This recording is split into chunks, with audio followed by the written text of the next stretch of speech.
Coming to you from the Radio for One studios in Franklin, Michigan. Welcome to the Detroit Cast. Big fan. Big fan. A show not just free of charge, but free of FCC regulations. Thank you for your support of the Detroit Cast. Oh, there it is. And without further delay, it's showtime. Please welcome the Detroit Cast. Here are your hosts, Mike and Jay. Hello, everybody. Welcome to the Detroit Cast. Mike and Jay. Shalom, Biggie. Hello, Jay. Hello, Michael. How are you, my friend? Very well. How are you? I'm doing okay. It's good to be with you. Yeah. One of those days, honestly, I woke up this morning, I was like, I don't want to do a show today. I don't want to go laugh and tell dick jokes or whatever, you know what I mean? I don't want to talk to those guys. Yeah, no, it's not you guys. It's just, I don't know that. Yeah, we got some bad news yesterday. We got some horrible news yesterday, and it really, I don't know, that hit me really fucking hard. I got to be honest with you. Yeah, it was on my mind all day long. Yeah. And woke up in the middle of the night thinking about it. Yeah. It's shocking. We had a buddy. We mentioned him on air quite a few times. Yeah. Bull, who passed away this week. Who, looked very much like Richard Mole, right? Who Bull played, from Night Bull, Court. Yeah. who played Bull on Night Court, and was a friend of ours. People will know him probably most because of No Saj Nagatnarb. Oh, that's right, man. I Isn't hadn't that even thought of Bull, that. right? Yes, No Saj Nagatnarb.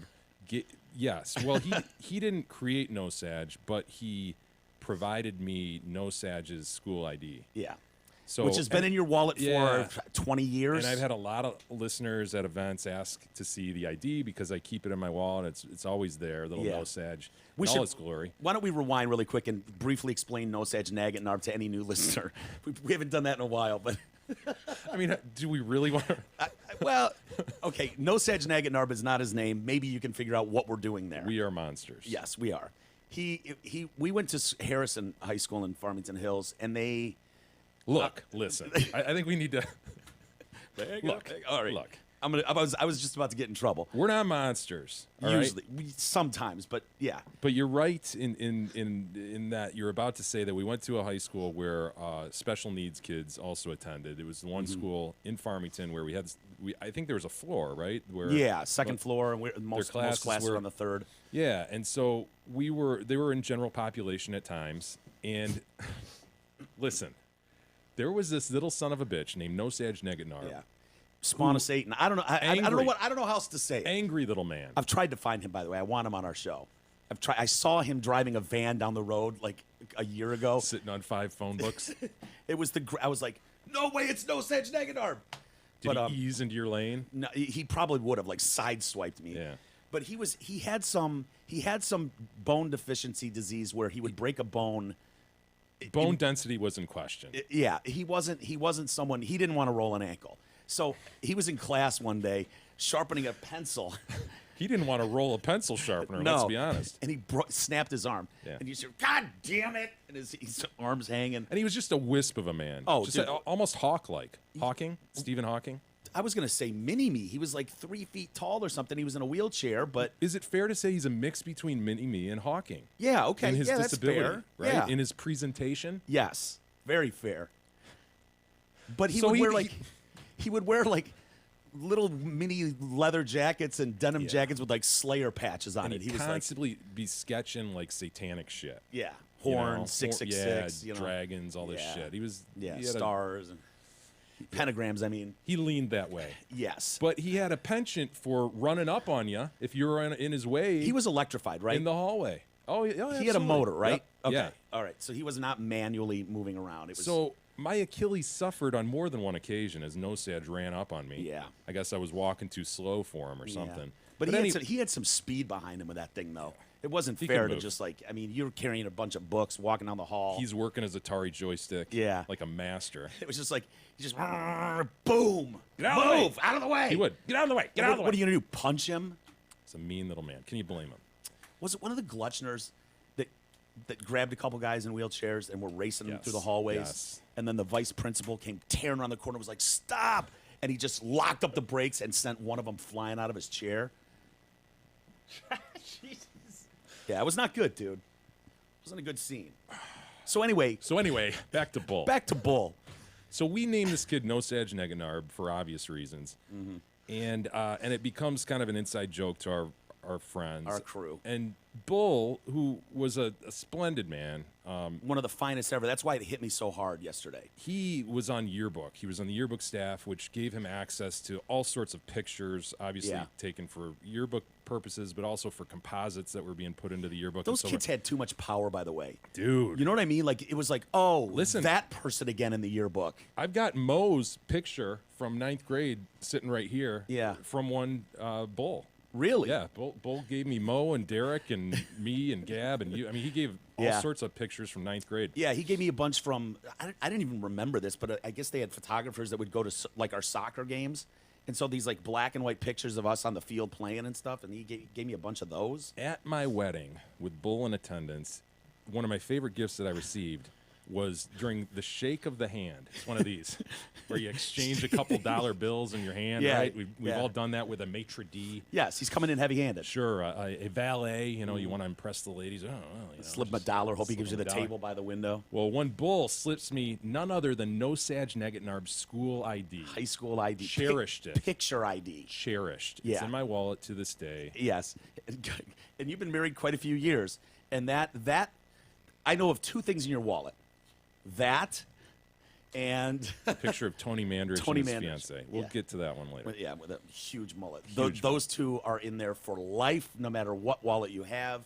Back to Bull. I think of Bull. When I think of No Sag Negatnarb, I immediately think of Bull and him giving you that ID and how special that was to you, how much that meant, and how much joy we've gotten over the years. I forgot all about that. I'm glad you reminded me, because that's not what I think of Bull. I met him in 4th grade. Yeah. Playing dodgeball. 5th grade. I had to switch elementary schools. In 4th grade, my elementary school closed, and I had to go to a new one. Oh, no. Like, fuck. So this is after you were mayor of King Kong Land. That was correct. 2nd grade. That was Middle Belt Elementary. That closed down. Shuttered. Yeah. And so all these kids in this area, Deuced and myself included, had to go to one school. Merck and a bunch of other friends had to go to another. The richer side school. Yeah, exactly. Yeah. Yeah. And so I end up at a school with Bull, and he's one of the first dudes I meet, and he's just a tall, quiet, nice kid. Yeah, yeah. And, knew him ever Was he since. good at dodgeball? He was not good at dodgeball. Really? He That's was surprising. He was an oaf-like character. Wow. Yeah. But he came into his own because I think he was good at basketball. I was going to mention that. There was a period of time in high school where I think Bull, something clicked, and he said, fuck it. Yeah. I don't give a shit. And I'm bigger than all of you. Yes, I'm bigger than all of you, and I don't care what you think of me. Yeah. And remember, he was like in the talent show, rocking it out and stuff. Yes. He shaved himself a mohawk, and it was like, holy shit, Look at Bull's Bull come out of go. his shell, man. Yeah. Honestly, I think I never talked to him about that. Like, dude, did something just click with you? But clearly. He was on our intramural basketball team. Remember that? Yes. We had the jerseys. He was on our team for that. I remember that. And then when we did remember that? We had to do a pom-pom thing. I didn't do that. Yeah, you did. I did not. I swear. I didn't. Me, Derek, and Bull, I know. Wasn't me. Dryer, I thought I don't care. Wasn't me. Did you opt out? I didn't dress up as a woman. Did you opt out? Were you asked? I don't remember. I did not do that. I swear I remember you there. But anyway, that sucks. But yeah, I remember I always picture Bull with pom-poms and a grass skirt on. Yeah. You know, and a dumb T-shirt.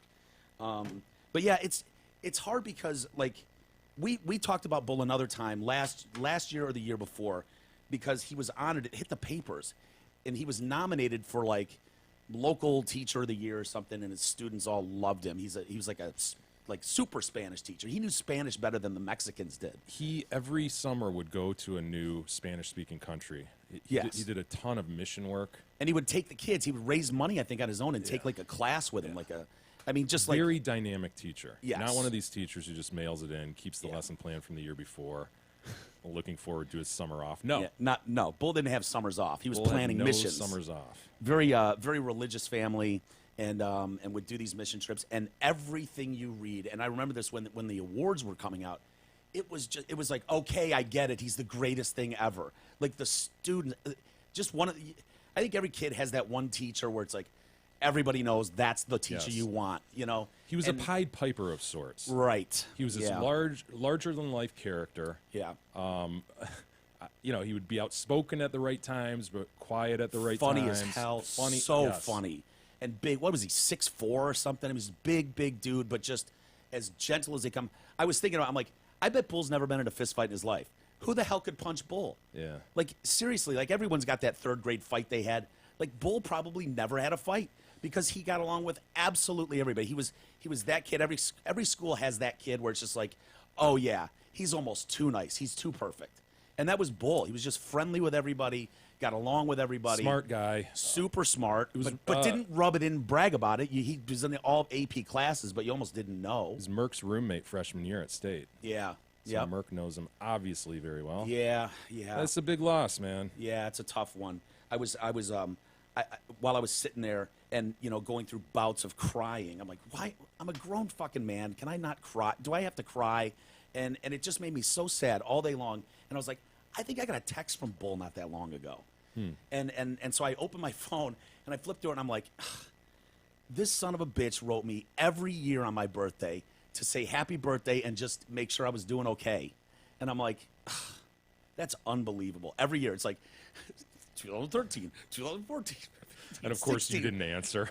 I would, what's funny? He would always end it with, I'd be like, oh, thanks, man, and then you do the bullshitty, oh, we should all get together soon, and that kind of thing. But he would always, every one of them, he would try to convince me to go to some upcoming Harrison reunion thing. Oh yeah. And I would always blow it Yes. off. Like, Bull, no, and he never gave up. He would always push for that, and it made me feel even worse because I didn't return the favor and write him on his birthday just to see how he was doing, and it made me feel awful, So, Gone too soon, Bull. yes, Gone yes. too soon. And by the way, to the monsters that listen to the show, enough with the tapas already. Like I posted this really heartfelt thing about Bull with the story, and of course it takes 3 minutes before our listeners are on their tapas, thoughts and prayers and shit, right? And this shouldn't need explaining. Like, Bull is a friend of Janar's. Like, for real. His name's Dan Carr. He's a great guy. He was a wonderful person, loved by everybody. And that was a really sad day. And to post that, and it's like, when I say thoughts and prayers and shit, it's for the Twitter world where, well, I'm going to do my good deed for the day and send thoughts and prayers to some person I don't know. The most mundane bullshit thing you could do. Yeah, it's the most insincere waste of stuff. But it makes you feel good. Like, well, I did my good deed for the day. I sent thoughts and prayers to someone. So I just started going, yeah, thoughts and prayers and all that shit. Just throw it all in there, because it was so dumb. So these monsters are doing it on this post to a friend of ours, and it's like, hey, ass wipes. It's like family and friends are reading this. They're not going to understand the inside joke of this. Yeah. And they kind of knocked it off there. I think they got the hint, and then a bunch of people whose names you'll recognize, from Harrison, jumped in there, and it was good to see a lot of those names that I haven't seen in many years. But This is on the book. yeah, you won't see it on the book because you're not on there. But you can look at my book. I'll show you my Facebook. But you see Dan Carollo and Krista Toby, and it's like, wow, Colleen Heinzman. It's like, shit, I haven't thought about these people in quite a while. It's kind of cool. They all say hi, by the way. Oh, cool. So rest in peace, big boy. We'll miss you for sure.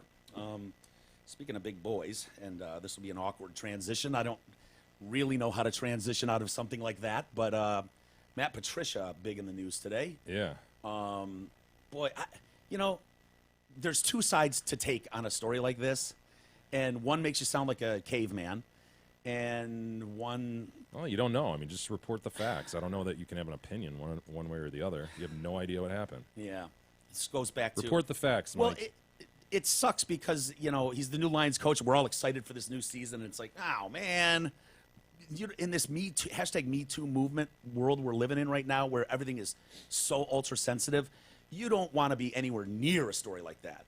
And so to have the Detroit News at, midnight last night drop this story, this massive story about Matt Patricia, who was indicted but not tried in a 1996 sex assault case in Texas. Out of South Padre. Yeah. I might have been there spring break 96. Really? 95, 96. Do you remember Matt Patricia? I don't remember seeing a bear of a man mistreating a woman. No, I don't remember that. Did you stay at the Radisson? It's tough to... Dude, I remember that Radisson. Are you serious? Yeah. Like 96? Did you go to Padre in 96? I went to Padre in 95 or 96. Wow. But I have no info. It's hard to prove a negative. Why is that Wow, I impressive? didn't Why am I realize we would wowing have that? a person on the... A witness. We had a witness on the scene, yeah. A witness Jesus. that nothing happened. I can tell you nothing What do you remember happened. from that day? Friday night, March 15th, 1996. I don't remember a bear of a man mistreating a woman.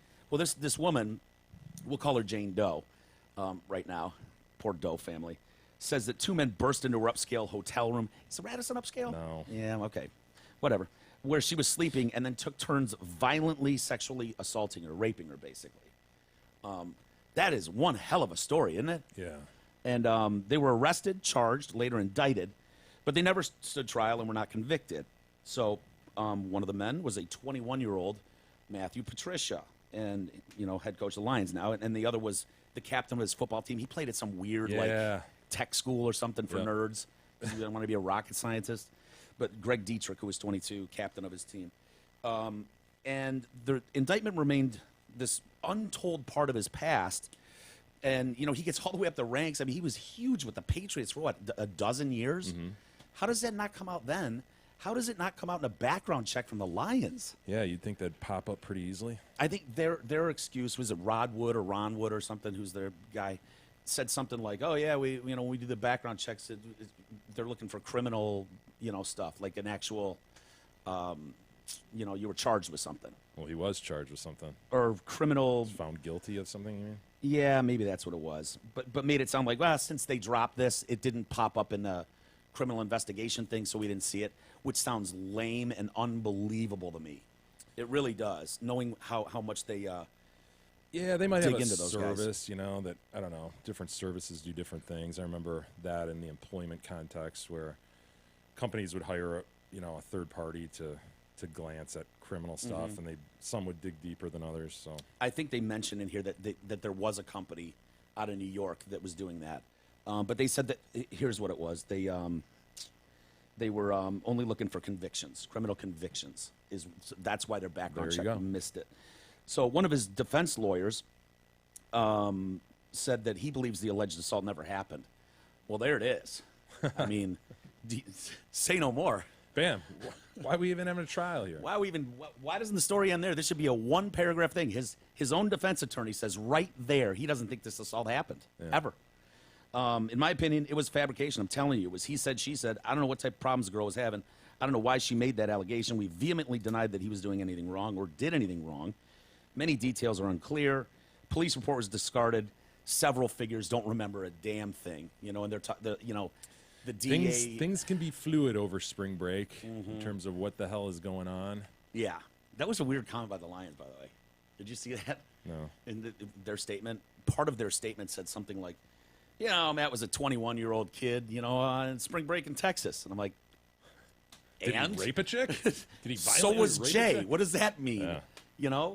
That doesn't give you special party rights, does No, it? it doesn't. Okay, I didn't think so.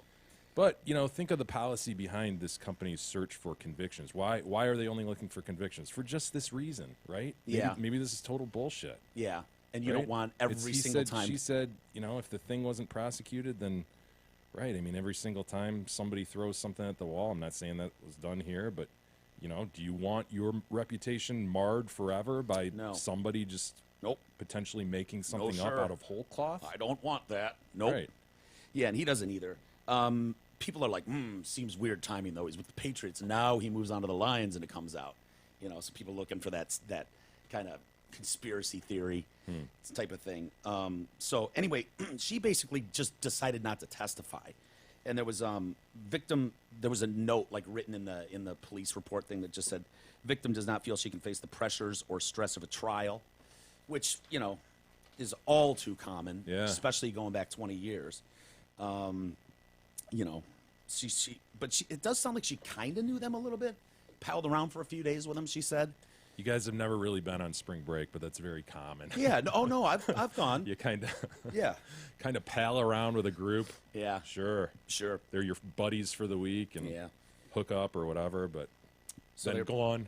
Palling around for a couple days, and then all of a sudden it's 6 especially p.m. before on a Friday. social media. I mean, back then you wouldn't. Now you could probably people do Facebook requests or Snapchat or something, but back then what you saying? Never to be seen. Yeah, again. just fucking here's some people I knew for a week. That's some dudes from New York, man. I bet you. I remember that. Dude, we gotta call those guys we met down in Texas from Wisconsin. Those guys were sweet. When did you go on spring break? Oh, well, that's what I was doing. There was spring break when Melnick and I were in Myrtle Beach. Oh, in high school. Yeah. So anyway, Patricia's lawyer jumps in again. She basically says, 6 o'clock Friday night, I'm sleeping, dead asleep, and these guys just burst in the room. How do you burst in a room in a Radisson? You'd have to have a key, right? Mike, don't start questioning the facts here. I'm just asking. Dude, I don't know. I'm not going to sit here and pick apart her story. I'm not trying to. And whether it's possible for someone to burst in her room. Her story is 1 sentence long. There's nothing to pick apart. I don't know. I'm not going to speculate. As I'm to 100% with you. Dude, she's a liar because no one could burst into a Radisson without a key. I have no fucking idea. It just hit me right now on the spot. I was like, oh, that would be kind of hard to burst into a hotel room because they all have individual keys. It's not like at a house. But anyway, whatever. So they burst in the room and then took turns on her. Patricia's lawyer, again, says, not true. Not true. His alibi, you want to know what his alibi is?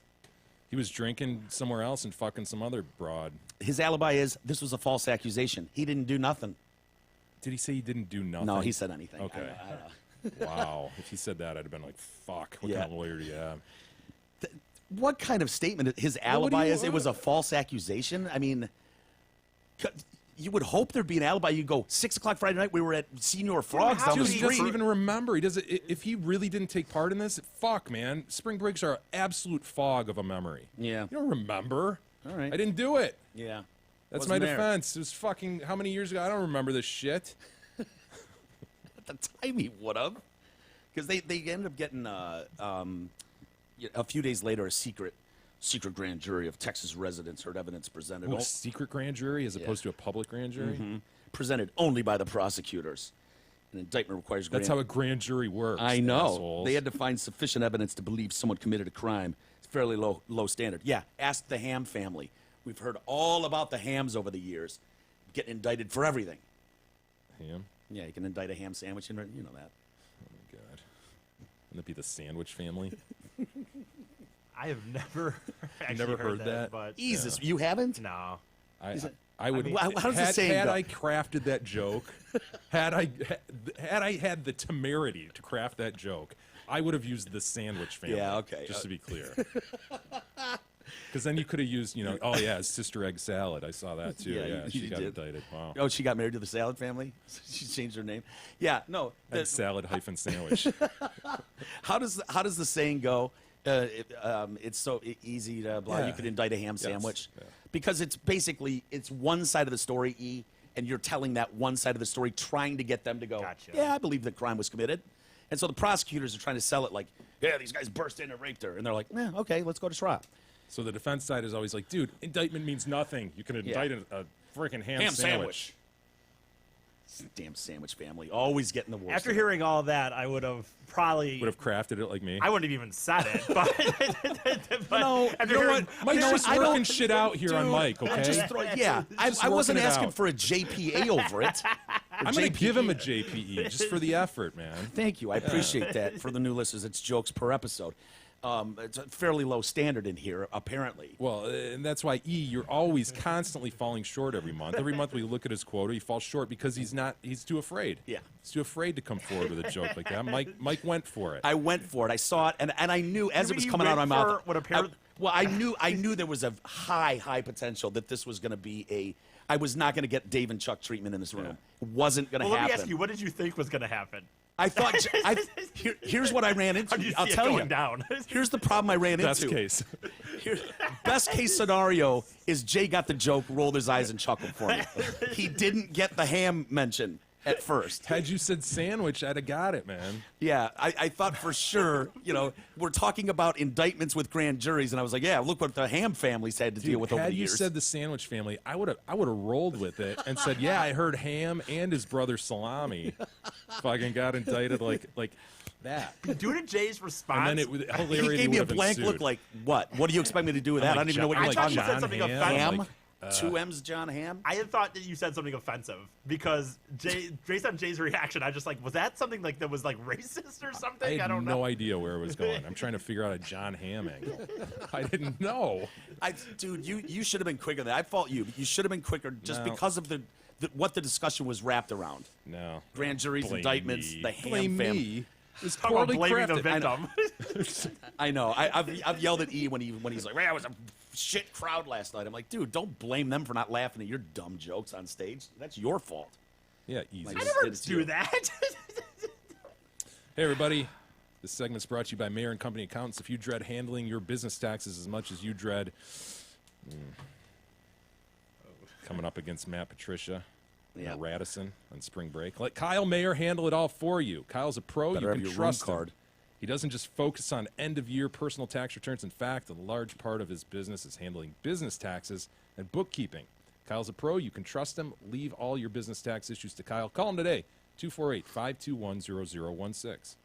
So anyway, wrapping up Matt Patricia's story, his lawyer goes on to say, like 5 months after this indictment, he's sitting in a hotel room, putting the case together. The next morning he goes and he's going to have to pick a jury, and she doesn't show up.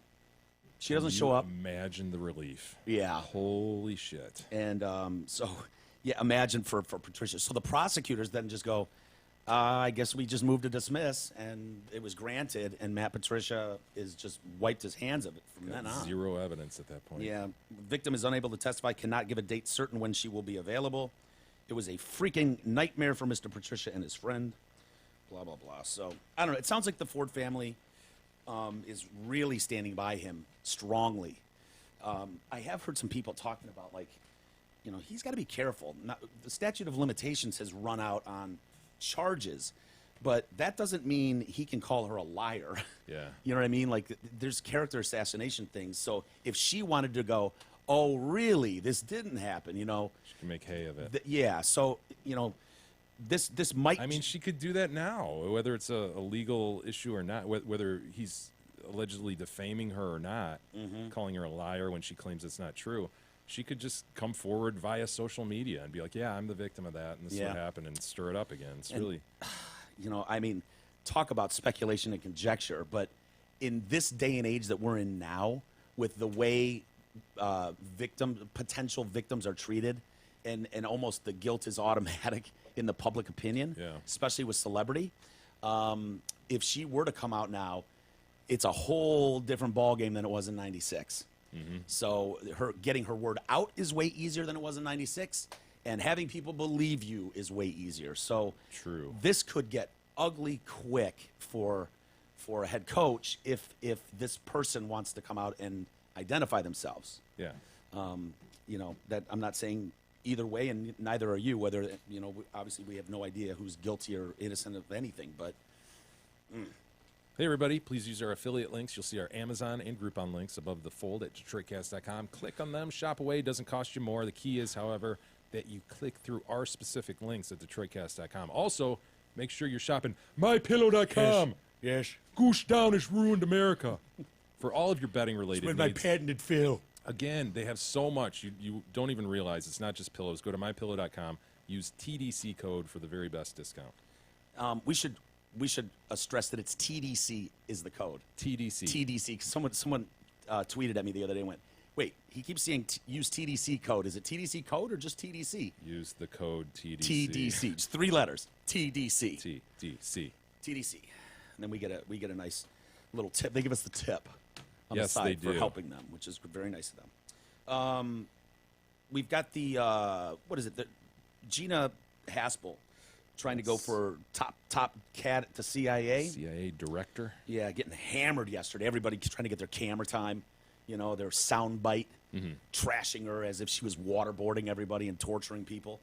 How do you feel about that? Sort of was, wasn't she? Well, she was in charge at one of the black One of the- sites, yeah. you know, facilities where maybe a touch of torture was going on, you know. Hard to find a ton of sympathy for Khalid Sheikh Mohammed, honestly. Yeah. You know, but... Yeah, well, here's the deal, right? I mean, a lot of their questions went to, like, well, how do you feel about that? Yeah. It's like, dude, and she kept saying what I would keep saying, look, it was legal.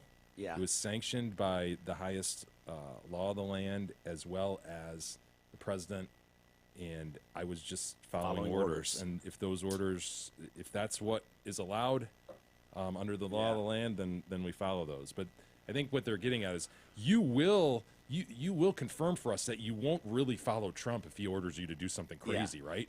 How did they put it? Like, if unethical or something immoral? Yeah. If you're directed, because Trump has been like, yes, waterboarding rules and even way harder stuff. Yeah. You know, and so it's like, if he gives some grand order saying, start pulling their toes off. Well, Bigly. her points, though, also went to not only was it sanctioned back then, but really the CIA doesn't directly interrogate anyone. Yeah. It may be a nuance that I don't completely understand, admittedly, but what I think she there's was special saying, task force that go in there right. and do that. So they do that. The CIA facilitates it, obviously. The Mm-hmm. CIA is present for these things, but it's not the CIA doing this stuff. What was the department that what's his name was in? The thing you were watching with Jeff Daniels, the looming tower. Yeah. The Arabic guy, the younger one, Ali Soufan? Ali Soufan. He was an interrogator, big time. Well, he was FBI. He was he was FBI Yeah, agent. he was FBI, and the CIA station that was exposed, and that was Alex Station. Okay. Remember, with that cunt Yeah. of a bitch? Oh my God, you just want to wring this woman's neck if you watch the whole thing. I haven't finished it. Ugh. Yeah. Well, you know how it ends. Yeah, I do. I do. Are you satisfied with him dying in the end, John, or whatever? The FBI. The head of the FBI? Satisfied with it. Well, he was kind of a prick. He was a dick. He was kind of a dick, man. And he went running into the tower as it was on fire. And I think he was doing security there in the end, wasn't he? Yes. Something like that. So anyway, going back to her, she's getting pounded. A lot of people think that this is sexist. Like she's got all the credentials in the world. I think she'd be the first woman to head the CIA. Mm-hmm. Hope I'm right about that. And she's in there and just like, yes or no. Do you think it's blah blah blah? And these just aren't yes or no kind of questions. I know. And so what do you do? Just, yes, no, But they're all looking for their soundbite.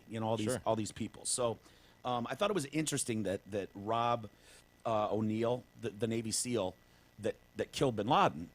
I didn't mean to make a rhyme there. That shot Bin Laden and killed him. Yeah. Came out and said, yeah, that waterboarding delivered special operators to Bin Laden's house so they could serve justice under the authority of a Democratic president. And so he tweeted that while she was getting wrung there by people. She does not believe torture works and would not carry out any presidential order she thought was immoral. If confirmed, she would not permit the CIA to restart the kind of harsh detention and interrogation program that they ran at black sites after 9/11. And, really, really hurt America's image and, was terrible, especially when the Abu Ghraib photos came out. That was damning. But those were just mere jailers' treatment of people. That wasn't CIA treatment. Yeah, but it went hand in hand, and it was conflated as just, look at how the U.S. government treats Arabs.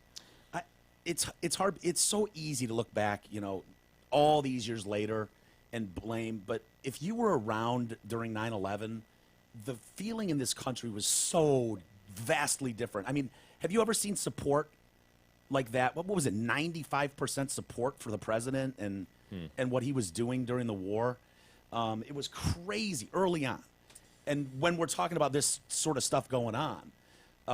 It's that remembering that feeling and that reality in the country is what makes me feel like we need a damn good war going on right about now. Maybe we can drum something up with Iran. We're working on it. I know. We're working on Iran now. Did you see they launched a bunch of shit at Israel, and Israel was just like, get it out of here. Get it out of here. Israel crushed some spots in Syria. Yeah, it sure did. So I'm not one of those. It's like, it sounds awful, and I can totally see. I've got a story. I don't know Dude, if I have zero problem with the shit they did. Yeah, I know. Isn't that zero problem? And I would endorse it today. Yeah. Yeah. Is that for revenge purposes, or do you think it Dude, works? At this point, I think it works. I mean, from what I understand, it works. And secondly, dude, we're at the point it's every man for ourselves. We can't just try to take this sanctimonious, holier-than-thou moral high ground and think that that's going to hold any water in this dangerous world. Yeah. Do what you got to do to keep us safe. Bottom line. I love that when people are like, Trump's saying this offensive stuff about ISIS. They're just going to make them mad. I'm like, they can't hate you anymore. What does it matter what anyone says? Who gives a shit? Fuck that, man. Say whatever you want. It's on. It's on. Taking the gloves off. Yeah. Yeah, I was reading this article. And it's in McCain. McCain. Ugh, what is with him? I don't want to get into it. It just drives me nuts. Isn't he supposed to be dead by now? But seriously. But he was on the forefront of the whole, oh my God, we cannot do this, you got to follow the Army manual and blah, blah, blah. Like, fuck you, McCain. You know what? It's so easy for him to stand on his high horse. Yeah, the guy was tortured for a few I years. understand. But you know what? There's a lot of people who, if you really read the McCain backstory, I think you might have a different opinion of McCain. Really? Born with a silver spoon, taken care of by daddy. He fucked a lot of shit up. Yeah, yeah. And including, I don't know, the 2004 election, was it? Or what election was that? Oh, yeah, 2008? with what's her name? Yeah. Yeah. Yeah, but I'm reading this article because one of the things they say about these guys, and why do you have to waterboard someone like Khalid Sheikh Mohammed 183 times? You know what I mean? Why that seems excessive if you're not getting the information. Well, it's because part of their training is torturing themselves, going through these things. It's like the Navy SEALs almost drown themselves to prepare for that type of thing, and a lot of these terrorists do that too. You have who you know to be the mastermind of 9/11. Yeah. Torture the fuck out of him to get whatever information you can. Yeah. I can't believe he's still alive, to be honest can't with either. you. He's actually making, Fuck him. yeah, and his Yeah, giant neck yes. hole in his shirt. Yeah, I know that. As satisfying it is to scruff his hair up, make him look filthy, and that giant neck hole on his T-shirt. Put a bullet in his head. Yeah, it would be nicer to see that. Let's humiliate him this way. Nah, that's not enough. Fuck that guy. That guy masterminded many bombings, many things. That was his whole goal in life, was to destroy America. And so Don't stoop to their level, Mike. Don't stoop to their level. Well, okay. You want to keep people alive, stoop to their level. Yeah. So, I don't know. I was reading this thing, and you got to take it with a grain of salt because this guy's like, an open letter to Gina Haspel from someone who was physically tortured. It's in Rolling Stone magazine, so that's really all you need to know. It's going to be one side, but it's like, dude, you were a journalist. If they're beating on you, you're not able to hang with that. Like Khalid Sheikh Mohammed's not you.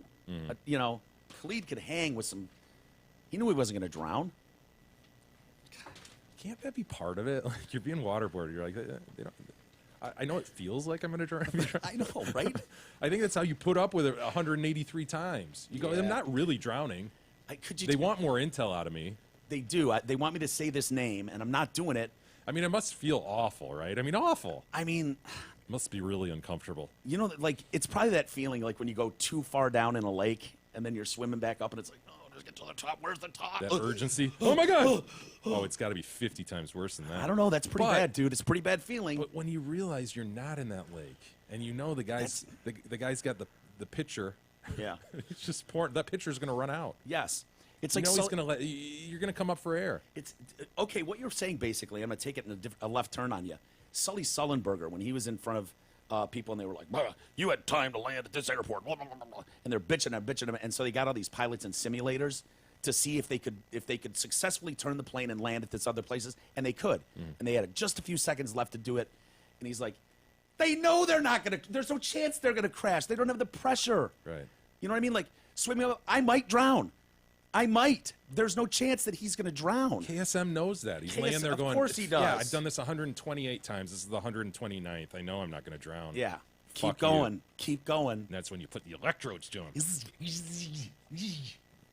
Hey, you have an annual physical to make sure you're healthy. What do you do each year to make sure that you remain financially fit? Mark Leibovitz at LPL Financial specializes in thoughtful and objective investment guidance designed to keep your finances in shape. Call today. 248-626-2000. Ask for Mark. Mark's our buddy. You can trust him. Call Mark today. Please do. Securities and advisory services offered through LPL Financial, a registered investment advisor. Member FINRA SIPC. Guns N' Roses. Yeah. Heard of them? Yeah. Have you heard them? Pretty good band. You should check them out if you're not familiar. Announced last week that they're dropping a massive Appetite for Destruction box set. Wow. Yes. They've unearthed a slew of rare and unreleased tracks for this big reissue. It's coming June 29th. It's called Locked and Loaded. 25 unreleased demos recorded during the 86 sessions out at Sound City that they did with Mike Klink. And then they've got 2 tracks cut during sessions with Mike Klink, like when they were testing him out to see if he's good enough. And those songs have never been heard. The reissue will also include the original 87 album remastered from the original stereo analog tapes, 12 remastered tracks taken from the era of EPs and B-sides. I think that's Lies. So there are 2 new Guns N' Roses songs cut with Klink, Shadow of Your Love, and then like an acoustic version of Move to the City that they did. The set also has 2 early versions of November Rain, a couple unfinished songs, several colors, including Heartbreak Hotel, man, Mama, by the King. Really? Yeah, seems like a weird one. Yeah. And then Mamakin, which that was on, Lies, I was think. that on the live side of Lies? I think so. Yeah. Aerosmith song. Acoustic and electric versions of the Stones' Jumpin' Jack Flash. God, they love Jumpin' Jack Flash. I've never been a huge fan of that me song. I've never been a huge fan of the covers they've done. Not Gonna Heaven's Door is good. You didn't like the spaghetti incident? Yeah, I did, but sort of. Not crazy about it. So it's going to be available in several different formats. Most notably, okay, here's what we got to do. We got to start saving some money. All right? Listen to this fucking box set. You're going to reroute some Kickstarter funds? We're going to have to. We've got a massive set that includes 4 CDs, 1 Blu-ray with high-def surround audio, bonus tracks and music videos, 7 12-inch LPs, vinyl, 7 7-inch singles, a hardbound book, and a variety of collectibles, 5 skull-face rings, a replica of the band's stage banner from their early club days, several posters, replicas of old flyers and ticket stubs, even 2 temporary tattoo sheets featuring life-size recreations of the band members' actual ink. Don't need it. Awesome, dude. Don't want it. Don't need it. The entire collection will be housed in a solid wood box wrapped in faux leather and stamped with a 3D cross on its front doors. How many are they making? I don't know. That's all I want to know. Because I don't want some mass-produced bullshit. So I get 5 skull rings. Yeah. And your mass-produced reproduction of your tattoos. Don't need it. I just want to hear the new song. They do this a lot too, where they throw in like guitar picks. It's like that's not their guitar. You just threw in some plastic shitty guitar picks. I don't want that. Yeah. That doesn't count. Oh, None of that matters to me. replica ticket stub. None of it matters. What do you think the cost of that is? $1,000. $9.99. You went over. You're la la la la la la la. Your little guy went over the cliff. The other versions, okay, let's see if one of these will fit you. So we got a 4 CD single Blu-ray Super Deluxe. Also includes a 96-page book featuring unreleased photos from Axl's personal archive. Probably a couple they're $100 for it. originals? Yeah, these are signed by Axl. They're the only copies he had? No, mass-produced. Who cares? A deluxe edition will be available as a 2 CD set, double LP, as well as a single CD version featuring the remastered album. And I'm guessing cost here? No, I don't know what those $4.99. cost, but those will probably be way cheaper. Wait, I could convince you. Let me upsell you to the 2 CD. Get into the 2 CD. Spend $30. Sure. It's not upselling. Yeah, he was going to settle on the single CD. I'll take the $30 version. Here's the thing: they failed to mention. They don't mention this at all. Like they've got a press release that goes out, and then people aren't returning calls. But, 1 in a million's being left off the Lies release. Oh my. Oh, what? Why did they do that? Did they just run out of space on the CD or something? The N word and the F word. So yeah, sparked a little outrage 30 years ago. That song did. How did that go? Police and Police and faggots. no, immigrants and faggots. Police and that's right. Get out of my way. Don't need to buy none of your gold chains today. It's ringing a bell. Yeah. What is the next line? Gold chains today. What's the song? I don't. 1 in a million. And then immigrants and faggots. They make no sense to me. They come to our country. They can do as they please. Like start some mini Iran or spread some fucking disease. They talk so many goddamn ways. It's all great to me. So yeah, they've just decided to leave this off. Probably just trying to avoid the controversy, right? Yeah. I mean, Axl, at the time, said he tried to defend it. This was actually a thing. Like the band was pissed at him for this. Like Slash was honestly offended. Well, he's mulatto, right? Yeah. But you would think, Brothers in Arms and stuff. But when we were reading Mick Wall's book, there's a big thing on that 1 in a million song. And Axl was kind of on an island with that one. But he was just too powerful to do anything against. But he tried to defend himself and was like, I don't like boundaries of any kind, man. I don't like being told what I can and can't say. I use the N-word because it's a word to describe somebody that's basically a pain in your life, a problem. Is that really how you describe the N-word?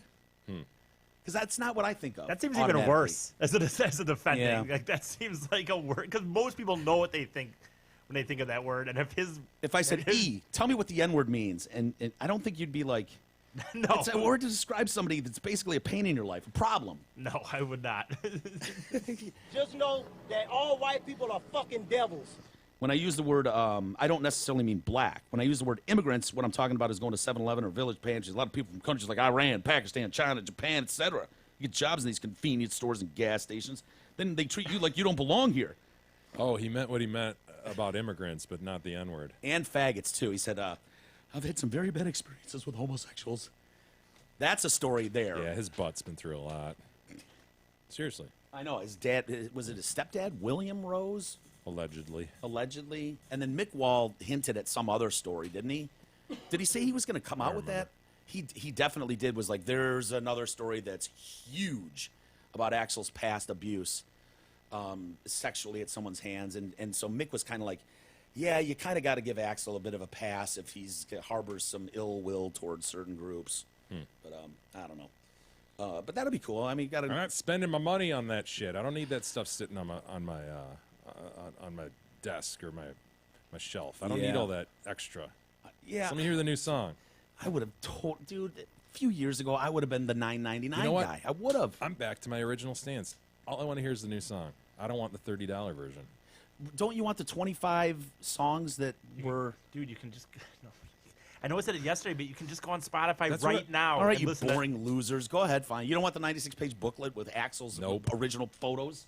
Nope. You guys No, stink. I'm not, dude. I would say, Stink. in my mind, I was trying to think of a band or someone I would pay for. And I've had a few. Pat Green, my favorite country guy. I've got a few things of his where I've got some signed stuff, I guess. But Yeah, you had an autograph from him. Dude, but my point, but $9.99. original shit is different, though. Why do Right. you want some mass-produced... Wow, it comes in a leather-bound... I know. Who cares, man? Yeah, no, I know. That makes a lot of sense. I just get excited, and then I want the best.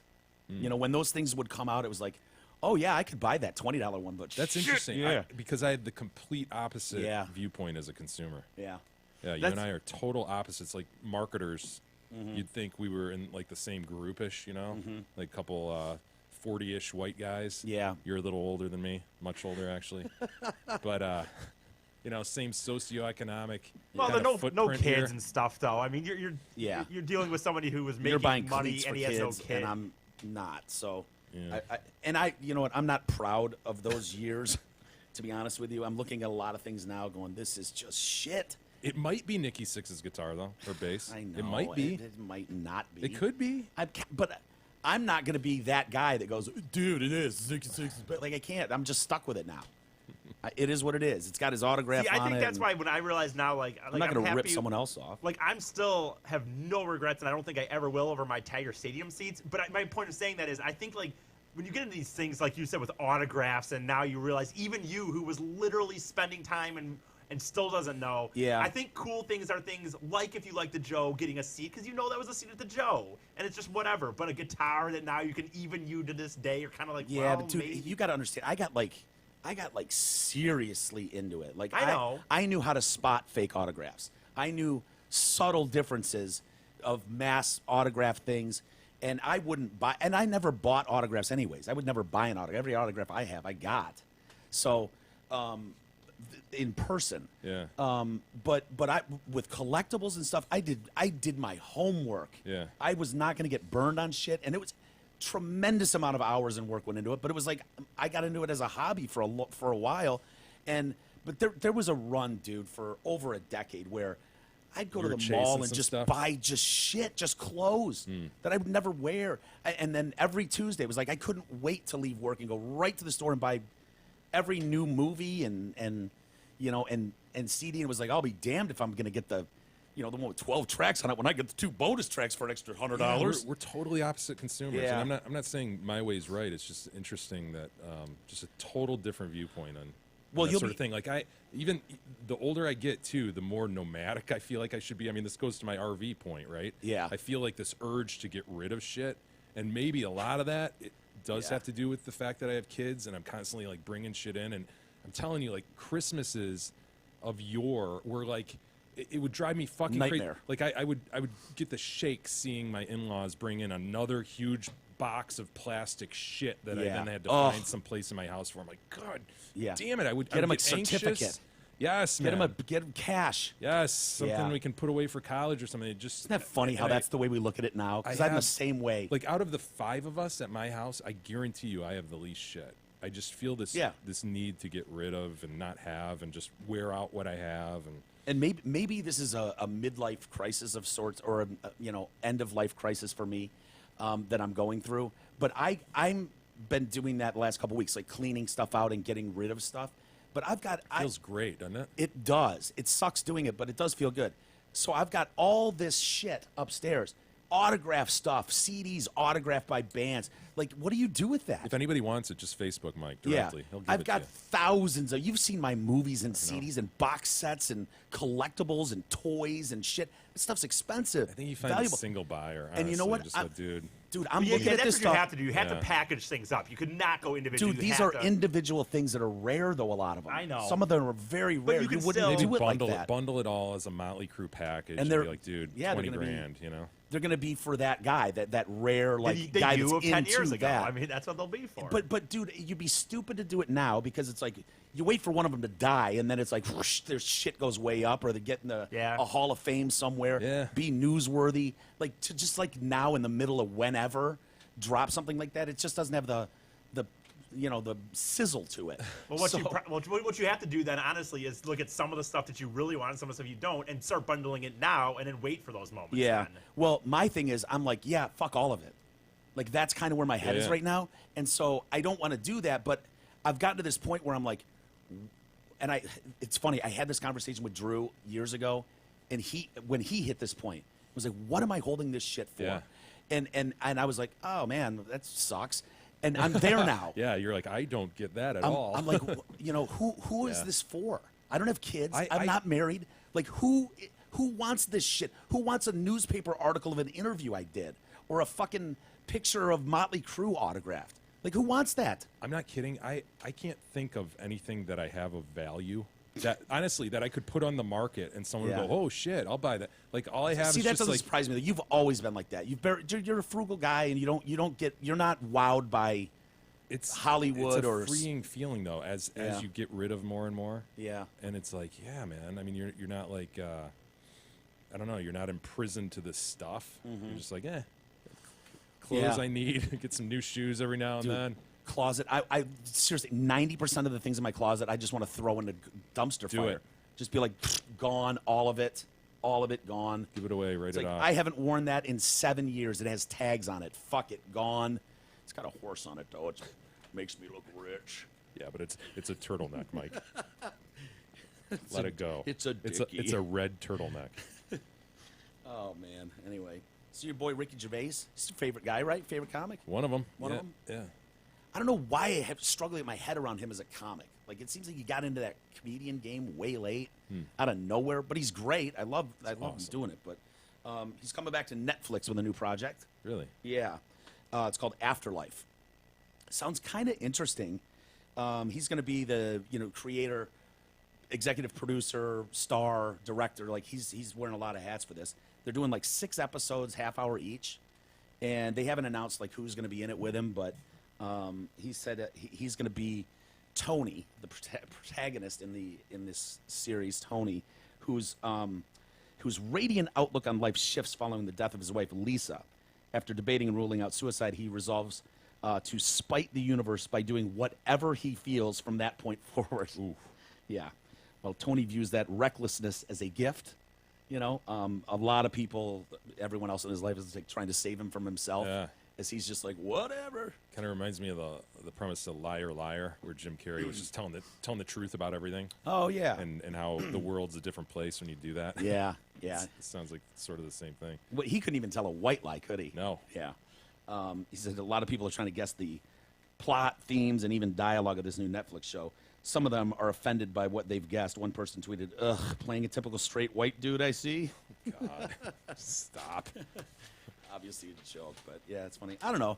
I think he's probably one of those dudes that has like a 6 series contract with Netflix, and it's because it seems odd that he keeps dropping these Netflix things. My guess is he's got a bundle of projects he's got to do over a certain amount of time. Probably. Yeah. Let's take a break, Jay, really quick, and then got an update. Remember that baby that was smacked in the head with a softball? Dude. Yeah, I know. Yes.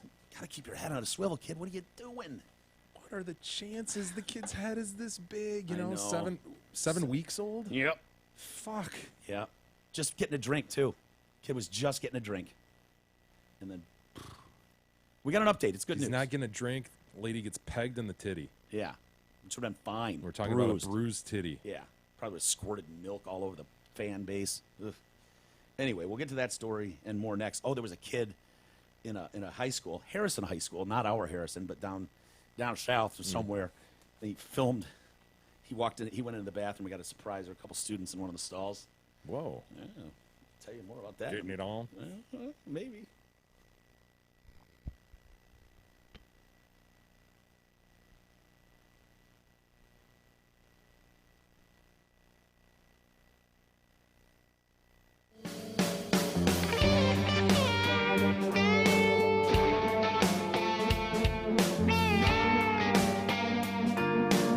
The Detroit Cast continues after this short break.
Now, bitches, here are Mike and Jay.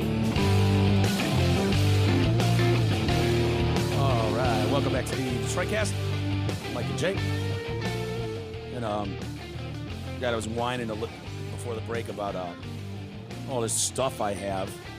Yeah. And it's like, I just want to get rid of it. I don't know if it's frustration or what, but I forgot to mention when I was cleaning out this closet down here, which was just filled with like mostly TDC stuff, equipment and boxes. It was just kind of like, all right, we old don't need microphones. this. Chuck it in there. Yeah. Or I think there's a cord in there somewhere. You rummage through, try to find. Cords, the box of cords, the snake wrapped cords from like a Nintendo from 30 years ago. It's like, what is this shit? In case you want to fire up the Tecmo Bowl, Mike. Oh, you don't I know. know. Remember how good Richard Dent was? Oh, loved Richard Dent. Yeah, the guy you wanted was Bo though. Yeah, Bo Jackson. If you could get Bo on the Jackson, Raiders. yeah. I love just dropping back with like Montana and Rice, going like I'd be on their goal line and I would go back to my goal line and then just Heave it. throw a bomb and Rice would get. Yeah, it was awesome. Anyway, I opened this one box and it's like, it's a Rubik's Cube. That's crazy. Did you get a boner? No, I didn't get a boner and I couldn't solve it without, peeling stickers off and stuff. I'm the same shitty player I always was. But Player. Same Rubik player I've been for years. yeah, I'm not hardly even ranked in the world. I stink. And then it's like I got to that part where it's like, what's in this? And then it's like some photos, a stack of those. And then I got to that one, the spot, where it's like the spot, Christmas cards, Oh, God. past Christmas cards. What? Yes. You kept Christmas cards. I feel bad. It's like, Jason Groth sends me a Christmas card with his fucking cute family. And it's like, I don't want to throw it away. Fellhauer would send me a card, like anyone with a family. And so I'm like, fuck these people. They're gone. Yeah. I'm done. I'm done with this shit. And sorry, Groth. We understand. In the garbage. And then The gross will forgive you. I get to the Detroit Cast family circa 2016. Underneath that is circa 2015, 14, 13. I literally watched your kids grow up. Dude, it's Did you flip it like a cartoon? I got to one. Sweet Pie's not in the picture yet. It's you and two boys. She's I don't. just a twinkle in her mother's Dude, eye. Gab doesn't appear. Tiny girl! Tiny girl's just a pop dream and a thought at this point. Still in Dad's weenie. It's two boys that don't even look like your boys. I mean, they morphed into a mix of you and Gab, but when they're little, I got to pull out. I don't know where I stashed them, but I was like, I can't throw these away. Look at these. I got to one that doesn't even have a tiny girl in it. It's hilarious. Little TG. Yeah, it was funny, man. You guys, seeing you guys age over the years. Well, Mike, I guess when people say, what would you grab if you had a fire in your house, right? It's the photo album. I think that's what... No, you grab tiny girl, dude. Don't... Well, let's assume tiny girl's waiting at the mailbox as instructed. Okay. We have a fire plan, Mike. Do you? Oh, Of good for course. you. Good for you. Meet us at the mailbox. Let's assume that to be true. What do you grab? I mean, what do you grab, Mike? There's a fire in the house. What do you grab? The board. The board. Haul the board out. Honestly, man, I don't know that I'd grab anything. I like some of the stuff, but I don't know that there's anything. Like, would I grab a watch because it's really valuable? Oh, that's a couple $1,000 watch. Insurance will replace it. Yeah. In fact, you'd probably rather have the money than the watch. Right? Oh my God. Can we fake a fire and then be like, yeah, I torched 10 watches, each one more expensive than the last? Speaking of faking fires, I read Charlie LaDuff's Detroit: An American Autopsy Yeah. yesterday. I don't know much about Charlie at all. I really enjoyed this book. Yeah, But the it's fire, great. the fires that he embedded himself with one of the ladder Yeah. companies there, and Walt Harris is a name that people might remember. Sure. Guy within one of the ladder companies that died when a roof collapsed, and it was during one of these arsons where a guy wants to insure a piece of shit crack Oh, house yeah, and then yeah, collect yeah. like 10 grand on it. Sure. And so a guy was tried and all that and convicted after that. But Wow. that reminds me, dude, just all these fucking fires going on in Detroit and the hell that these firemen go through. Oh, and their equipment is dog shit. Garbage. Yeah, I remember when Charlie did the book signing for that a few years ago when that book came out, and it was a charity drive for the department, probably for Walt. Yeah. And trying to get equipment. I mean, their boots were worn out. Their everything was bad. Jacket's just covered with soot. He's like, yeah, they're basically a matchstick going into this place. Exactly. I think their like fire trucks were like leaking everywhere, and they were just run down. I mean, it was a bad place. Charlie's coming in next week to sit in with us, so you got to read his new book this weekend. I do. Can I have it? Yes, I'll drive it to your house later because I got a couple chapters left to go. Dude, that's true. I'm trying to think about your house right now, and it's a beautiful place. It's always clean, but there's not like that thing that like. I don't have it. Yeah, that's Jay's famous, vintage. There's not the car passed down from great grandfather in the garage covered. The signed Charlie Batch jersey, nothing like that. Yeah, there's no autographed things hanging on the wall. I'm telling you, dude. You don't wear a wedding ring. I don't have anything that we could put on eBay that I would get more than $100 for. I guess I have.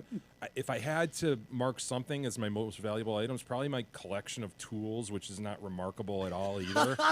Just tools out in the garage. You have a Sears like toolbox and tools in it? Essentially, yeah. Wow. I mean, I've just got a mismatched bunch of tools that have been passed down from my dad and stuff. That's the thing you can think of that maybe has some value. Yeah, that's kind of probably. weird. Yeah, that's a little weird, dude. That you don't have anything. I literally don't have a ring, a watch, a necklace, nothing, Mike. Is that weird? Yeah. Is it? I don't. Well, Jesus, does I your think dad it's weird. have something? Like, I'm not trying to get you, the manor robbed or something here, but does he have, like, is this an odd thing? Yeah, he's got $1 million watch. You we keep on personally- him. My dad's more like you, for one. My dad. It's a shot. No, he's more like he doesn't. I don't think he gives a shit about that stuff. I was thinking about my own self just because I'm not having any responsibilities. I guess I have a few things that maybe are okay. I don't know that you're indicative of the normal human. I'm saying that I'm with not. all due But respect. he would have personal shit, like just being around radio for as many years no, as you you're have. right. You've That's a got good point. I have something Bob valuable. Seger I have autographs and something Kid to Rock. me that would not be valuable to other people, but is very cool to me because I'm someone who does. I mean, you've talked about ticket stubs. I know that doesn't mean anything to anybody else, but I have 2 shoe boxes full of every ticket that I can remember. No, I'm talking about something that is across the board. You could put it up on eBay. I have, a few things that are okay. Nothing incredible, but... I think I'm weird in what I have.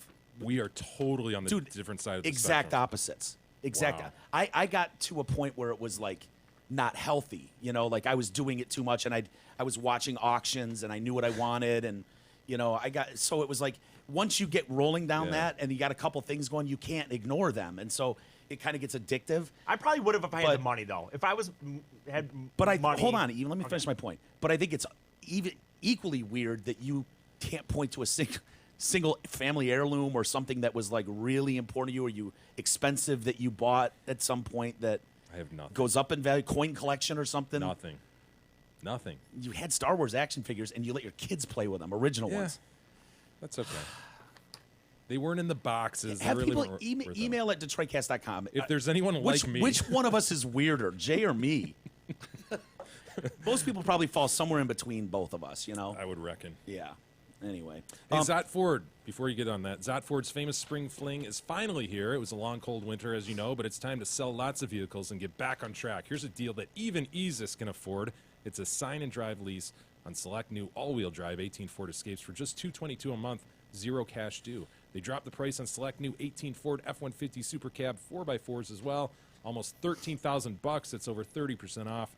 See details in their massive inventory at dealsinthed.com. I wanted to mention these 2 stories that I mentioned before the break, and then we've got to get to E's history. Can you do it in a relatively short amount of time? It's not that long of a history thing. So is it 20th century at least? Civil War. Close.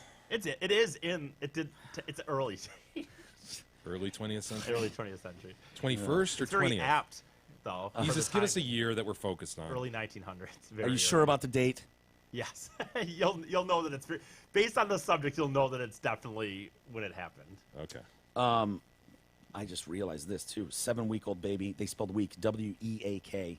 Is that a shot at the baby that was hit in the head with a softball? I mean, calling the baby weak just for he's injured. I mean, 7 weeks got old. fucking railed by a softball. I agree. Keep your head on a swivel, kid. But geez, 7-week-old. Oof. On the mend. This baby is on the mend now at the Mayo Clinic, and they're trying to wean it off seizure medicine. This ball cracked the skull of this baby, and what else did it do? Struck her in the head. She's there with her parents. Her dad's about to play softball, so there's another game going on, and he's helping situate his wife for the feeding thing. So I'm like, I don't know. Is he holding her titty? What is he doing? Like, how? He's probably got the baby out of the car seat because at that age you carry him around in these car seats. No, everywhere they go. she was So, already yeah. attached. Okay. The baby was attached. So what does the dad do? Is he just gawking? Is he supporting an exposed titty? Might be spank banking it. I don't know, Mike. I don't want to. I've never been around breastfeeding. You have. That's why I'm asking the expert in the room. And it says, while another team was on the field, Lee was helping his wife get situated to titty feed. I mean, she might be sitting there letting her boob out of those crazy bras that open, you Yeah. know, and she might be getting things ready, and he's holding the baby and crack. Just But I'm telling you, the kid was already going to town on this how thing. do you know it's already going to town? It says getting situated for, Mike. You keep coming back. I don't know. It You're happened asking so me to fast. comment on Casey this. was looking down at McKenna as she was feeding. Okay, well then why the prior? He's getting ready and situated, and you're asking me these questions. I don't. Yeah, I didn't know what situated Oh my with a God, titty feed man. meant for him. Tell us the story. That's it. So ball comes across and then smacks baby in the head. Foul liner. What was it? She's being treated for 2 skull They weren't fractures, on the field, were 2 they? brain bleeds. No, she wasn't at third. She wasn't playing the hot corner when this went down. And seizures. They said the family's brain activity is starting to calm down, so they're trying to wean it off the seizure things. They've got a youcaring.com page for this baby. They had a goal of $50,000. And as of right now, they're at $49,337. Oh, come on, somebody. Yeah, somebody's got to pony up and get them over the finish line. Look, E will wear a purple thong backward if you can Yeah. get it over 50. If someone gets him a Dickie onesie, he'll wear that. Dude. The ball. Okay, so here's how this was. They're sitting in the brutal. stand. You know they have those dumb little stands for a little field like Yeah, that. like 4 bleachers or something. Think about it. You've played softball plenty of times, right? And we all know the errant, like foul tip or you rip one and it's just foul ball popped out, whatever. This was thrown. What? Someone came in so hot with a throw, went over the fence, screaming into the fucking crowd. Who's the asshole? Imagine how he feels. Because think about where are you Dude, playing? you're down the first base or third base line on these bleachers. Right. Where the fuck are you throwing that ball? So first off, if you're playing one of the corners and you are that bad at throwing, That's got to be it, right? First to third, third to first. the only other thing is it gets ripped into right, and there's a cutoff man that comes running out, and he's kind of in that weird spot, and Man. he's trying to gun some chick out sliding into third, and then just comes in with a 50 feet over someone's head throw. Literally, it's got like that's. So Isn't that almost errant. the most disturbing part of the story? It was Yeah. like, wait a minute, I thought it was just a foul. Yeah. Just a screaming foul. foul tip, and you go, oh yeah, that happens. Someone whipped a ball. Oh, Dude, I hate to say it, but yeah, I mean that person should feel. you would feel horrific. Yeah. Is there any, I don't want to blame victims at all, but is there any part of you that goes, why are you taking a 7-week-old baby to a fucking softball diamond? I mean, No, there's not. They don't that. pay There's- attention there's at all. more boy. You got to have your head up at all times, right? Yeah, yeah. But you can imagine it's like you put your head It's down a just one in to, a billion. Yeah, it is. It is. Dude, I went through a But period. that just seems like, dude, there are errant balls being flown into foul territory Dude, all the time, though. I don't know. You can so easily dodge a. If you're watching, Yeah. anybody can get a Kid was starving, man. What are you baby gonna do? out of the way of a softball. Yeah. I forgot about this completely until just now, but I went through this period where I Gross. never was good enough at baseball. I liked to play, but I just kind of played like summer league ball on the B team or whatever. Oh, you weren't on the travel team? It was what doesn't matter. I said it was bad, whatever. But I went through this period for like a year where I don't know what it was, but I completely lost confidence in just playing catch. And and I'm not even kidding. It started to get in my head where I got Yeah. so nervous to even play catch. I'm talking warming up for the game where everyone would just kind of go down the line. You Just became trying- afraid of the ball. Well, that happened too, but I'm saying throwing it. Like I you was- couldn't throw a This ball? has happened to a couple MLBers. Oh, yeah. There was a famous Infielders. second baseman Yes. who could not hit first base. And, he got the yips, dude. Just and totally he in his couldn't head. play anymore. Couldn't do it. He needed... Yeah, usually guys like that would just grab a slump buster, go tag a fat chick after the game, and they call him a slump buster. Jesus and Christ. get him out of a really bad streak. No, I just forgot about this. But there who was was that second baseman, dude? It wasn't even that long ago. it was just for like a year, and I would be trying to play catch with my dad, and I had to literally focus every time when I was throwing. I remember for like almost a year, like, okay, throw. Could you throw in the game? I barely even, I was in the outfield usually, so. Yeah. But like, I just remember, like, even just playing catch to warm up, I didn't even want to do it because I was so nervous. The Twins? I feel like it was the Twins. Maybe. It was a known guy, though. Chuck Knobloch. Chuck Knobloch, yeah. I mean, that's a known guy. Wow. Sacks. Yeah, I was going to say there's a inexplicably few of them. seem to lose their ability to throw the ball accurately. Yeah. Just get in your own head. Dude, the brain is an amazing instrument. It can absolutely... Well, I always thought It's crazy. It's easy to. I'm not saying it's not easy to throw a baseball. I know that it is, but if things do get in your head, now all of a sudden I just felt like every time I was throwing, I was trying to remember. I remember just trying to like release the ball down here, dude. What are you? Why is it It's just going? so weird. Like I find it weird that you guys think it'd be hard to throw and hit the catcher from the mound at like a Tiger game. You know what I mean? I don't think it'd be hard. you I guys think are that saying, you're like, not the used to sitting opening here doing pitch. it in front of 10,000 the people and in the ceremonial pitch. Yeah, stadium. like the ceremonial pitch. Oh, I It's like- guarantee you'd get nervous. yeah, maybe You'd you start would. But Dude, if you did it- self-doubt would kick in. If it was like when we were at the Palace that time and it was just empty and we had a guy just playing catch with Jay, yeah. But if you're out there, dude, and it's 10,000 people on a Friday or some All of a shit, sudden, and people start yelling at you. yeah. Hey, fuckface! Yeah, you stink. You're like, oh man, maybe I do maybe I stink. do stink. Maybe I do.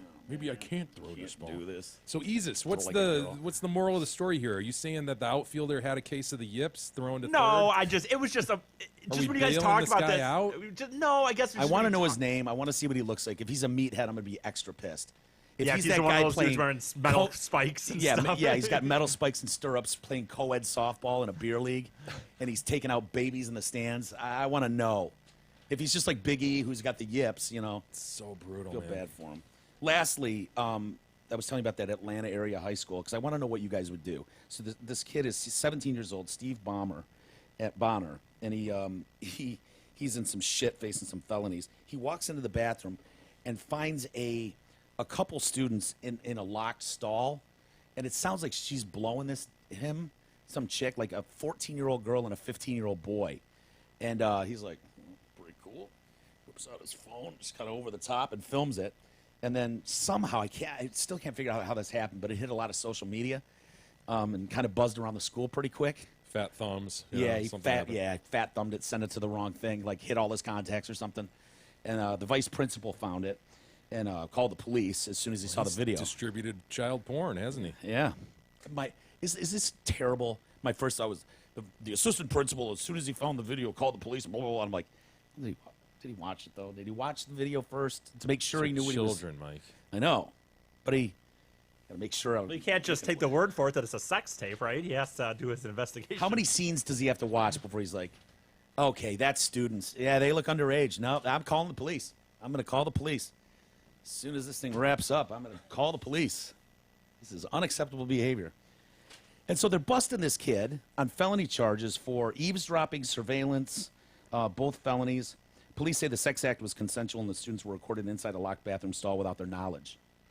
Yeah, but they're like 13 and 14. Does no one have a problem? Why isn't that mentioned as a problem? Like that it shouldn't be going on anyway? Yeah. Well, this was a consensual sex act going on here.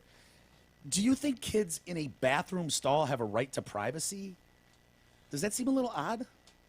In a Dude. school? I mean, you're filming child porn, but He disseminated it on social media. Yeah, but he's a kid too. So what?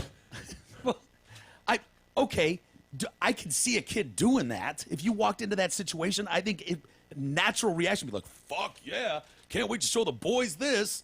I mean, kids are dumb. I'm not Yeah, you surprised can that see a kid committing a crime? yeah. Yeah, I can too. Or not even thinking it'd be a crime. I wouldn't be surprised if a kid went, what's the problem, man? They were banging in this. I just filmed it. Why wouldn't I? Then it hit all these things. He did say I took the video because I didn't understand how the school could let the sex act happen. Good Oh, really? defense. And then he also said, but also I wanted to show it to my friends. Dudley Do Right. Yeah. Oh, this is unacceptable behavior by the school. It's time for them to learn a lesson. Right. What a hero. That's the story. It should be that this hero is trying to call out that these people are underage sex is being allowed in school. Dude, he doesn't want this deviant behavier happening in his school. I know, He's not putting up with it. It's too Isis, bad. before we get on with this day in history with Big E, are you ready, Isis? Isis. We're gonna find our best friend Doug, and then we're gonna give him a Best friend a hug. E, get in there. Doug. Good job, E. Now's the time. Contact Realtor Doug Steiner. Spring's the perfect time to list your current home and to go looking for your dream home. Winter's over and real estate is now moving. Contact Douglas today, 248-765-1781. He and the team at Century 21 Campbell will work to get you the absolute best deal on the sale and or purchase of your home. Doug's the man. Easy to work with. Everybody loves Doug. Call him today, 248-765-1781. All right, Isis, you want to do this day in history? Yes, sure. Are you going to help us get more learned? Why not? All right, I'm in. So the reason I was going to say this is actually kind of apt for the timing. Mother's Day Let's use is an on app. Sunday. So today, May 10th, 1908, is the first time that Mother's Day is looked to be actually officially celebrated. Recognized? Yeah. Well, yeah, it wasn't a holiday yet, but it seems to be that this date in 1908 is the first time that it actually, is Does it celebrated. say why for- did we start caring about moms in 1908 or something? What did Well- Hallmark do in the state? Yeah. Well, this is the only. By the way, if you're looking, this is the Hold on, pause really quickie. Jay, are you one of those guys that's like, "Psh, Gab's not my mom? Are you one of those guys on Mother's Day? I sort of, kind of. Yeah. I am, but I help facilitate. I think the boys are getting old enough Yeah. that you can do that. Like, No, not my mom. I am that way, but Yeah. I will. That's how it was help. meant to be, by the way, Jay. Yeah. It was not meant. It was just meant to be your mother. It was not meant to be Right. a thing for like Sure. all mothers No, and how we're that supposed is to. overall how I look at it, but I help because I know that until recently they couldn't drive and so forth, so Yeah. you'd have to help them. Okay. Sorry, I didn't mean to interrupt you. E. So this lady that, if you're looking, is Anna Jarvis. She's the one who established Mother's Day. Bitch. But her mom is actually the one who was like trying to get it going as early as like 20 years before this. You know, can no one before 1910 crack a smile? What is the deal? They all just look miserable. She's probably 18. She looks like she's 90 and She's gross. pissy. Ironically, I will say this lady who ended up getting it pushed going forward was never a mother. She never had children of her own or married. Oh, barren. But but her mother is the one who started this. And I'll say Probably that a witch. What some of the reasons that she wanted to start it originally were that they were born in Appalachia and they were legit having severe, many issues back then. Where you'd have 10 kids and 7 would die, and just because the conditions weren't good or science, this and that. So the original Nice idea, learning your lesson. Nah, just keep churning them. which is her. This Let's is just her- keep churning This them. is the original lady that actually wanted to get it going. Actually, not bad. It's like kind of Maggie Gyllenhaal-ish. Yeah.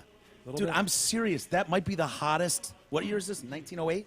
I mean, this lady died in 1905 that you're looking Okay. at. So I mean, this image is probably late 1800s. Yeah, actually. High cheekbones. For an late 1800s woman, Yeah. that's not bad. I agree. Yeah. So she wanted to start getting it going as originally as a thing where once a year you would just try to teach ladies like for having kids, like try to like teach them like health standards and how to have kids. Essentially, Stop shaking them. Mother instruction day. mother instruction, yeah, basically. And then that kind of This is like pre-Star Trek Dr. Spock days with the book to help your Correct. parents along. He hadn't written his book. And then that kind of fades out, and then eventually people keep trying to there is a big push from other people to try to have Mother's Day become something, but then it becomes more of a peace thing. And like after during and then post Civil War, they were trying to do it like have mothers that had been on both sides of the Civil War as a mending thing, like, oh, let's get together and just celebrate that we're moms, and yeah, we had these kids on both sides Sort of of the a Civil Tupac War. Biggie kind of thing. There you Their go. moms Yeah, got East together. Coast, West Coast. Actually, it'd be more like. Tupac Biggie. Oh Moms yeah, got no, together, you're remember? right. Yeah, absolutely. Okay, I was thinking they were both East Coast, but you're right. East Coast, West Coast. So there were other people, although it's funny because the Who started it? Was it Mrs. Biggie that reached out first, or was it Mrs. Pac? Not sure. Yeah. Anyway. although that this Anna Jarvis is kind of given credit for founding it, there was several other people that were trying. She just happened to get it going big enough. You want? Yeah. You want to show people? Oh yeah, sorry. Well, it was up there, I guess. I'm a visual learner. Yeah. I understand that. You just had a picture of me being fat up there. It was like, dude, put the hot chick up. Fine. Well, but this is the lady we're actually talking about, Yeah, though, her daughter is who we're talking about. which is not hot. But the funny thing is, this meant a lot to her. What happened was her mother, like I said, was trying to get it going. Her mother dies in 1905, so then she makes it like, I am going to make this happen. And there was other people that were doing it. Someone in New York that had it going for 10 years. But when she's talked about it, like, she does not give credit to any of these other names. Like, she really, it meant a lot to her that people know that she was the reason why it started. And that's why we all remember Anna Jarvis to this day. Exactly. At what point did Hallmark step in and go, we'll take it from Not here? that long, by the way. And actually, so it's We got this shit. 1908 is the Good first idea. day. We'll do a Father's Day, too. Yeah.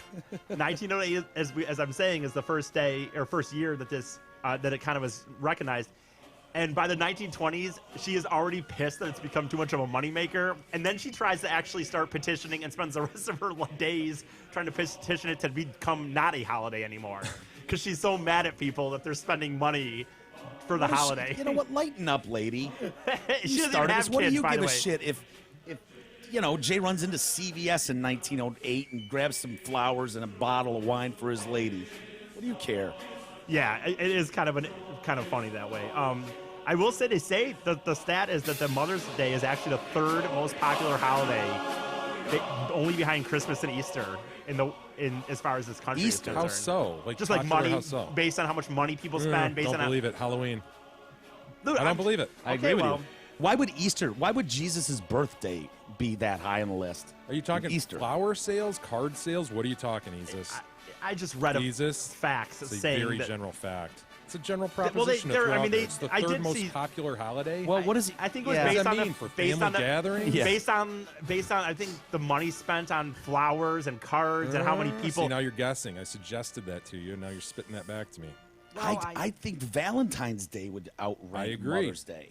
Because Valentine's Day can be for your kid, your daughter. I think I've heard that wife, Mother's girl- Day is like the highest flower sales day. That makes sense, right? Because everybody defaults to, oh shit, I got to give my mom some flowers. Yeah, but not everybody has a mom. Most people have a mom Everyone and a has a girlfriend. Valentine. Well, some of us don't, but most people have some sort of that. I would think. I don't know. That's a good question. Valentine's Day. boy. if Well, only that's what someone I would've read. Done a real history lesson here. We'd know. You must admit, laying that fact out there with as little knowledge behind it as you had was going to be a problem. That's pretty ballsy. Yeah. I read it, so Because we both vehemently disagree that Mother's Day would be in the top 5. I just don't know what that means. Most popular holiday. Yeah. what did I Like for the color red. Let me bing it. What are It the, actually says what in are the the world. top It five says- most popular holidays? It says Mother's Day is the third most popular in the world, behind Christmas and Easter. What my does that fact. mean? Wait, are you doing international stats here? Something where no one else celebrates Halloween, so I don't know. you're getting false numbers, trumped up numbers here because everyone I shouldn't celebrates even. I wish I Mom's wouldn't even Day. said that fact. Valentine's Day. Hold on. Christmas cards 1.6 billion. Valentine's Day 151 million. Mother's Day 141 million. Father's Day 93 million. Oof. Halloween 7. They sell Halloween cards. I guess. Yeah, it's stupid. Easter 57. So third highest card sales day. If that's where you want to go. You can't. You Plus can't, the flower you- purchases and the sugars or the candies. Yeah, but if you're and going to count flowers, the then you have to count calls. candy for Halloween. The That's just not sugars. fair. the calls made too. There was some stat about how much calls are made on Mother's Day. Where is it? I had it Oh somewhere. yeah, lots of people do the calls. I bet Or text email. or email. I bet texts are creeping up now. More phone calls are made on Mother's Day than any other day of the year. The Mother's Day text. Yeah, I'll bet it's flowers and calls. Well, that I makes think you throw popularity. cards in. You got to throw cards in. You can't just show up with flowers. Well, anyway, I guess that's kind of what I have basically. That's it?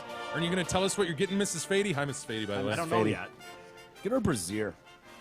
Something Extra supportive. Is she a large I don't topped know. woman? E? I Well, don't. if you had to guess your mom's cup size, I don't know. I don't even know what cup Solid sizes C? are. what do you E? I mean, Bigger I know than a that, handful? I don't Feel e- like this? I don't even. I know that there's letters, but I don't know what any of that. I know that D's are bigger. Would than you say A, your but I mom's don't- titties are like this big? Sure. Yes. If I'm getting up in there, am I risking a sprained Yeah. tongue? I mean, is it? I don't know. No? If he gets in there, is he starting at like her midriff or is he up top? I mean, really getting in there. Yeah. I mean, I never get this joke because you could just okay. What about your mom's, Mike? I mean, We're not talking about my mom. we're We're talking talking about about your your mom. Well, I'm not going I to talked about my grandma's tits last week. Part of the E. joke, That's E, true, is your mom's listening right now. Yeah, hell yeah, she is. Well, Mike's mom's Hi, listens Mrs. too. Fady. Yeah, but my mom's not doesn't give a shit what Right, we do. I know. You know, yours does. No, I think it was a simple question. I don't know. Does it look like a tube sock filled with sand hanging off a nail, or is it like? I don't know. Or is it staying taut I don't up know. top? I plead the fifth. I don't know. Oh, Jesus. Take some pictures when you get home, and we'll get back to it on Sunday. Okay. We'll circle back to this. Jay, write a note. Write us a note. Circle back to Mrs. Fady's Fady's titties. breast size. Mrs. F, is that good enough? Sure. Yeah, Mrs. we'll remember F's that. Titty size.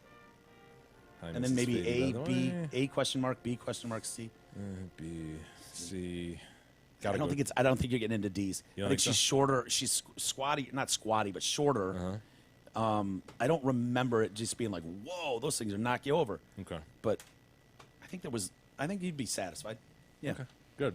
We do have some email, Mike. All right. Follow up from Jeff on your H.H. Holmes errors. Remember, he threw Oh, out there this that guy you made again. several errors? Yeah, he didn't send me an email again. So Gentlemen, it's gonna go public. Great. While I do not have the time to research all of Mike's errors regarding H.H. Holmes, there is one that jumped right out at me. At the 1519 mark, Mike states he's right across from the Chicago State Fairgrounds. He's right across from the Chicago State Fairgrounds. There are three problems with this statement. First, all right. Chicago is not a state. Yeah. Second, that's fucking awesome. No, Second, it's not.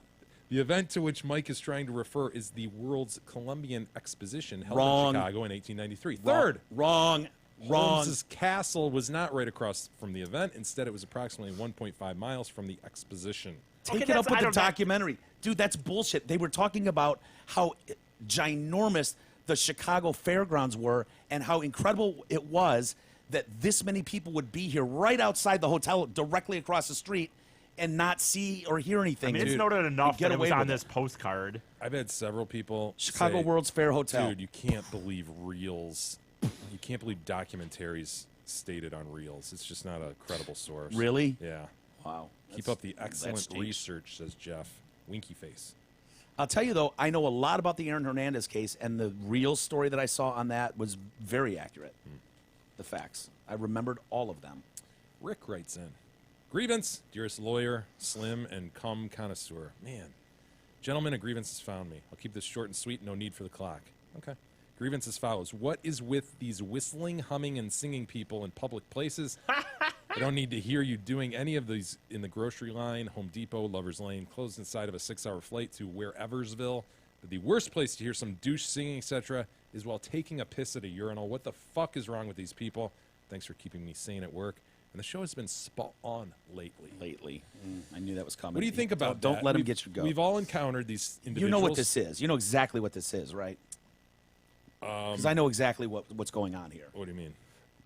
Everybody has a smartphone and headphones now, and so everybody's got headphones plugged in, and they're singing and humming along These to their stuff. gleeful individuals who saunter around singing and whistling. You've never met any of these African American gentlemen?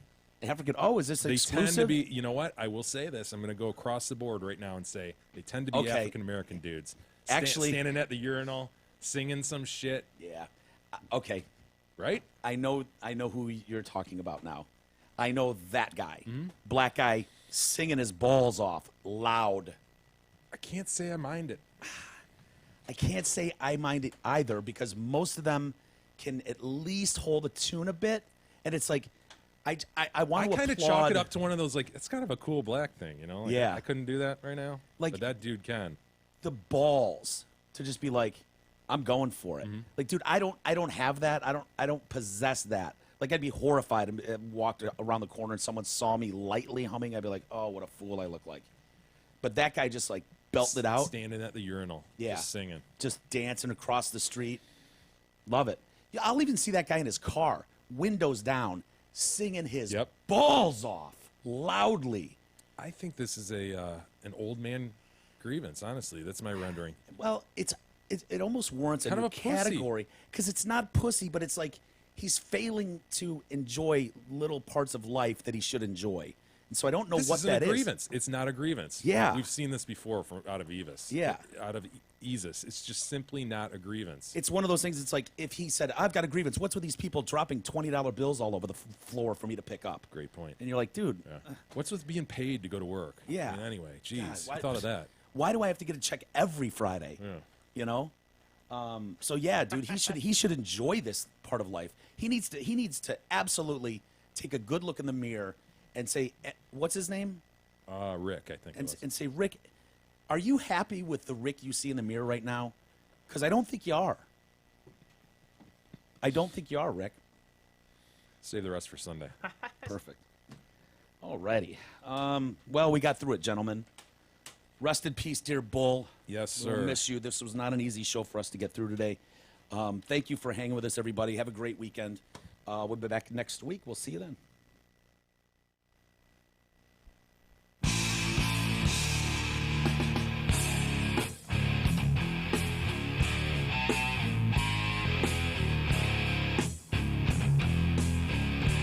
You've been listening to the Detroit Cast with your hosts, Mike and Jay. From all of us at Radio for One Studios, thank you for listening. And as always, thank you, Detroit.